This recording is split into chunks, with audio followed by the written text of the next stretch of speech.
Assalamu alaikum and Eid Mubarak. I'm Ibrahim Hooper with CAIR's News Update.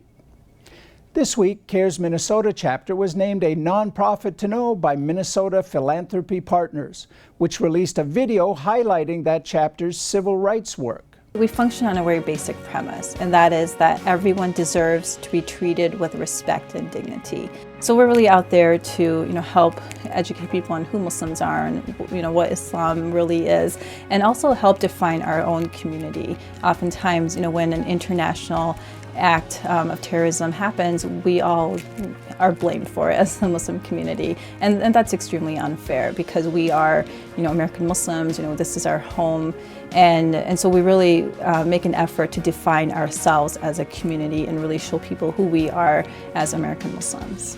At the international level, CAIR's Sacramento Valley chapter welcomed recent outreach to Muslims by Pope Francis. So I want to see Muslims and Catholics work closer together. In his job as executive director of the group CAIR, Basim El-Kara works to encourage positive American Islamic relations. He thinks it's significant that Pope Francis has imitated Pope John Paul II in writing his own greeting and not just leaving the gesture to a pontifical council. That greeting calls for greater understanding between the faiths through education.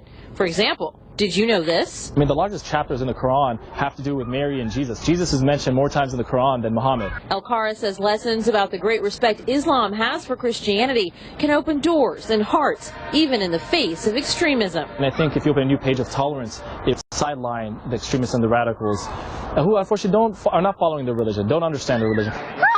El-Kara and others are impressed Pope Francis is following in the footsteps of his namesake, St. Francis of Assisi, who spent time with a Muslim scholar in Egypt after initially trying to convert his community. And then after seeing the Muslims in prayer and after spending 3 weeks with this religious scholar, he had a different view of Muslims and they found a mutual respect for one another.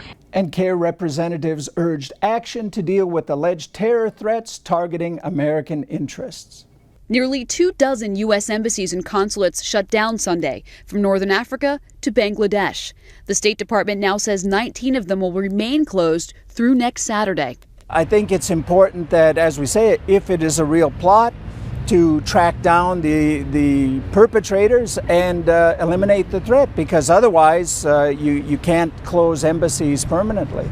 Ibrahim Hooper with the Council on American Islamic Relations is also concerned about the global security alert for Americans overseas. It is scary to see these things. President of the Council on American Islamic Relations, the San Antonio chapter, says the global travel alert put out by the State Department worries her. It was like I really got up and I thought, oh my goodness, what's going on? The warning was issued after intelligence led the State Department to conclude Al-Qaeda was planning a terrorist attack. We do hope that this threat is not for real.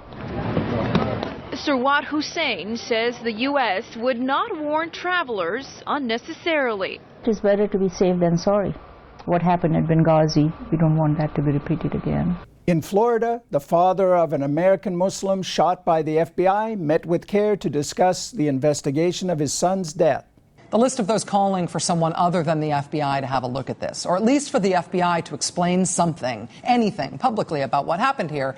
It started with advocacy groups like the Council on American Islamic Relations in Florida, and the ACLU in Florida, and the ACLU in Massachusetts. Our investigation uncovered, which was extremely disturbing, is that it's pretty clear that at least in the days prior to the shooting, the FBI engaged in outrageous illegal activity. We've confirmed that they've threatened Ibrahim Toreshev's friends, that they have the option of becoming informants and spying on places of worship, spying on Middle Eastern and Muslim restaurants, or being thrown in jail and having their green cards taken away. This is blackmail. This is illegal. It's not even, it's beyond blackmail because they're threatening them without cause, that you basically start spying on places protected by the First Amendment or you're going to be thrown in jail.